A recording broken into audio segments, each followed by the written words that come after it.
Alright, so we're replacing the blower motor on an F56 Mini Cooper. You see it way up here on the driver's side behind the dashboard. Pretty big pain to get to, so I'm going to show you some tricks on how to do it a little more quickly. So first of all, get this under dash panel out of the way. It just pops loose. I also take off the instrument cluster. It's just two little torque screws that bolt on the corners there. You see the little nuts. Unplug it. Get the panel off of the steering column here, and then unbolt the airbag that goes down here. There's a little knee bolster airbag with two 30mm Torx, and then this side panel has just one 20mm Torx that holds it, or T20, sorry, Torx. And get all that out of the way, and you can pretty well see the blower motor up there, though it's still kind of a pain to reach up there and access all the bolts that hold it in. As you can see, there's 3 of them in there.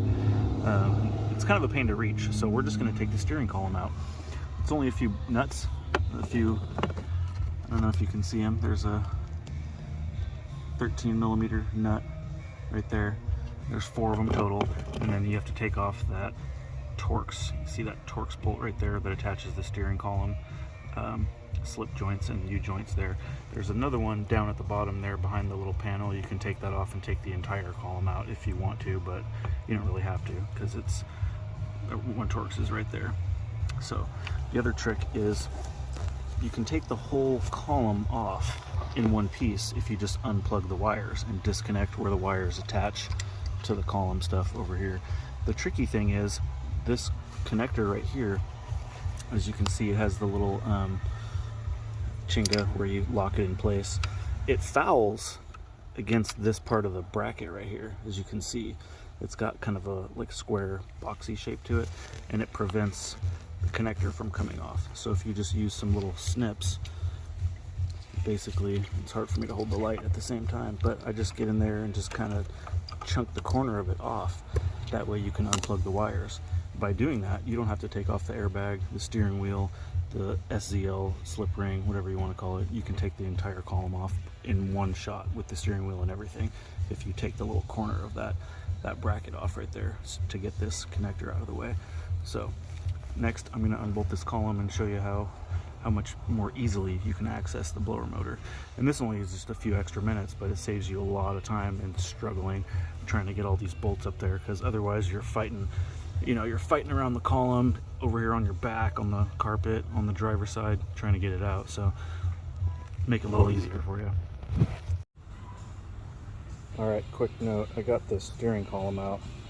You don't want to take that upper joint apart. See how there's splines all the way around it? Too much possibility of getting the steering column and steering wheel crooked when you're done. If you take out the bottom one, it's only 4-sided. It's kind of hard to screw that up, so take it apart on the bottom. But as you can see, got the steering wheel, airbag, slip ring, everything all attached. I rigged up this bungee cord to hold the steering wheel trim out of the way, because you don't really need to take that apart. You just need to hold it out of the way. Now look at all the room you got. All right, there's your blower motor right through there. You can reach around underneath to reach stuff. Reach right through that hole to get to the blower motor. Boom, just like that. All your bolts easily accessible. Blower motor comes out easily. So the other thing is this module right here kind of slides into that bracket right there. Kind of slide that out of the way and let it dangle. Don't even need to disconnect it. So you can see where that black and red wire go in. That's the power to the blower motor. Right up behind that other connector with the yellow wire on it, red and yellow and brown I think it is, right back there, that's the blower resistor. So in case you want to do both at the same time, probably a good idea. But alright, let's take that shit out. Alright, so we got the blower motor out. It pretty much just falls right out once you get all the bolts out of there.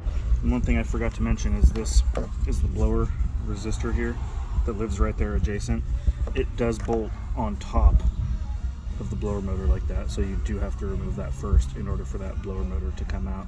But essentially that's the fastest way to do one of these blower motors. It seems like a lot of work, you know, taking out the steering column, the airbag and the trim and, you know, all that kind of stuff, but I challenge you to try to do it without removing that stuff. This took me a little over an hour to get this out, I think like an hour and 10 minutes. And that's with, you know, taking my time and shooting video and all that kind of stuff. So without shooting video on how to reassemble, it's going to take me, you know, 45 minutes, give or take, to get it back together, which has me, you know, roughly 2 hours invested into replacing this blower motor. You know, got the new one right here. Always confirm your part's the same. Sure looks the same to me. But, you know, for a 2-hour investment, whether you're a do-it-yourselfer or a technician, you know, book time on this job is just under 4 hours. So you can win at life by doing it this way that I've shown you, and, you know, make some money flat rate, or save some money if you're a do-it-yourselfer and you're confident enough to take, you know, airbag connectors and stuff like that apart.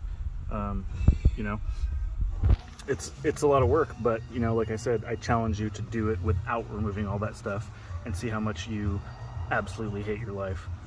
So that being said, hope this was helpful to all you guys. Again, this is a F56 Mini blower motor replacement, so congratulations, enjoy.